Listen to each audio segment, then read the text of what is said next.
Let's talk about toilets. Yes, those porcelain thrones we all take for granted, the great equalizer of humanity. Kings use them, peasants use them. You're probably sitting on one right now, and if you're not, you're at least thinking about it now, so you're welcome. But here's the thing, toilets didn't just make life cleaner, they literally changed the course of human civilization.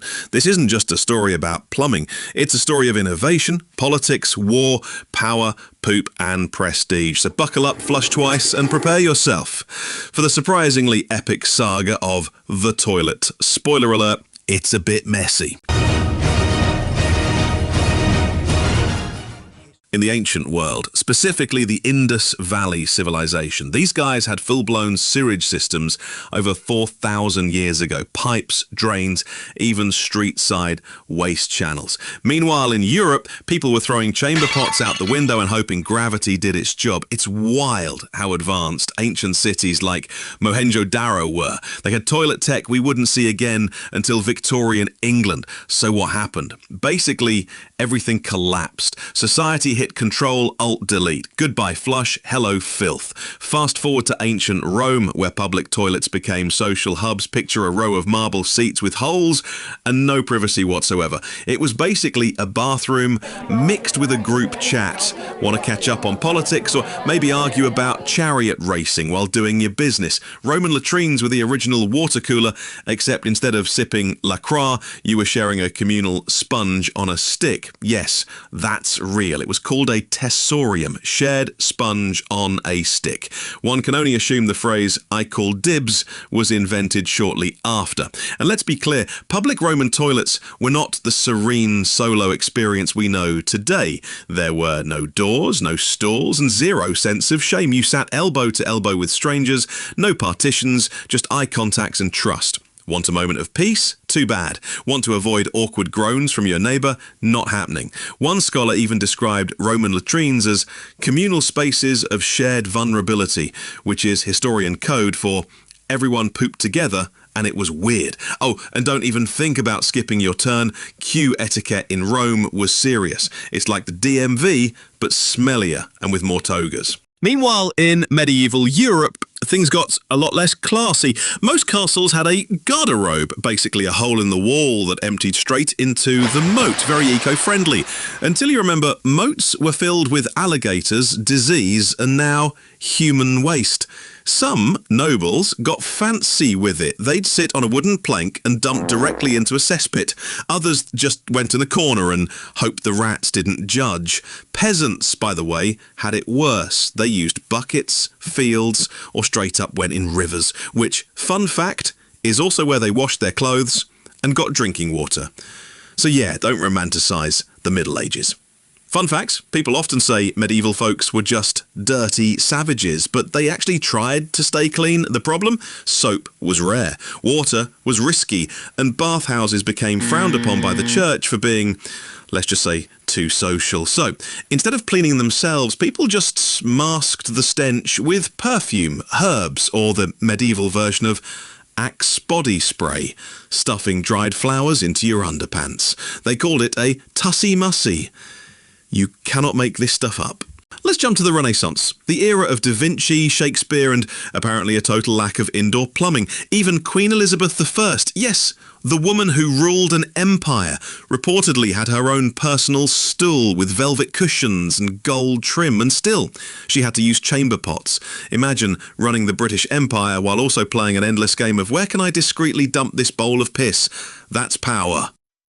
Now here comes Sir John Harrington, the original flush god. In 1596, he invented a flushing toilet for his godmother, Queen Elizabeth. It actually worked. But did anyone care? Nope. They thought it was weird, like the guy who brings a Bluetooth speaker to a silent yoga class. The flush wouldn't catch on for another couple hundred years. Apparently, everyone was still emotionally attached to their buckets. And in case you're wondering, yes, the toilet got nicknamed the John after Sir John Harrington. It was either that or the Royal Flush device, which sounds like a Bond villain's rejected gadget. Meanwhile, the French had Les Toilettes, the Germans had Das Klo, and the British went with the loo, which either comes from the French loo or a contraction of gardy-loo, which was a warning yelled before dumping a bucket of waste out the window. That's right, in old Edinburgh, people would shout gardy-loo as a polite heads up that poop was inbound. We used to be a proper country. It wasn't until the 19th century, when cities started reeking like Axe body spray and open sewers, that people finally said, hey, maybe we should do something about all the poop everywhere. Enter Sir Joseph Bazalgette, engineer, legend, sewer enthusiast. In London, the Great Stink of 1858 was so bad, it shut down Parliament. The Thames was basically one big chocolate milkshake of doom. Bazalgette built a massive underground sewer system that literally saved London from cholera, typhoid, and nose-based PTSD. This was the turning point, the moment we realised sanitation wasn't just a luxury, it was survival. Here's where things get geopolitical. Countries that embraced toilets early, big glow up. Health improved, lifespans increased, urban planning exploded. Meanwhile, places without sanitation, disease, poverty, and a whole lot of awkward smells. In fact, historians now argue that modern plumbing did more to boost global health than antibiotics. That's right. The toilet may have saved more lives than penicillin. Suck it, science! Toilets also became a status symbol. In Victorian Britain, having a flushing loo meant you'd made it. It was the Rolex of sanitation. Working class, chamber pot. Aristocrat, indoor throne, baby. Entire neighbourhoods were built around access to plumbing. If your house had a proper toilet, you were in a desirable area. If it didn't, you were probably downstream of one. And let's be honest, the bathroom still says a lot about a person. You ever walk into someone's house and see a bidet? That's a trust fund household. You see a bottle of Febreze and a stack of National Geographics? That's a dad zone. Let's talk war. During World War I, soldiers literally dug latrines to avoid spreading dysentery.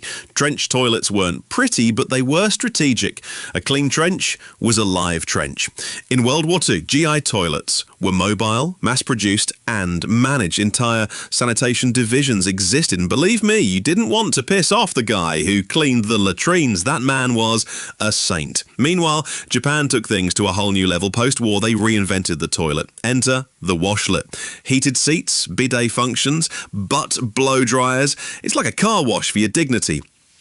Japanese toilets became a national treasure, and honestly, if you've ever used one, you understand why. They didn't just change lives, they changed souls.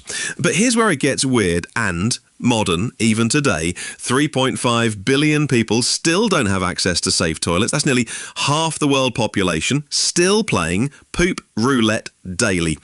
Meanwhile, in Silicon Valley, we have smart toilets that can analyze your urine for nutrient deficiencies, because of course we do. Somewhere out there, a tech bro is running A/B tests on his fiber intake using an AI bidet.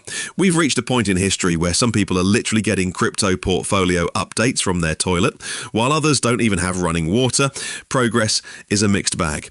We're now entering the bathroom tech wars. Japan gave us robot toilets. America responded with Bluetooth speakers and toilet night lights.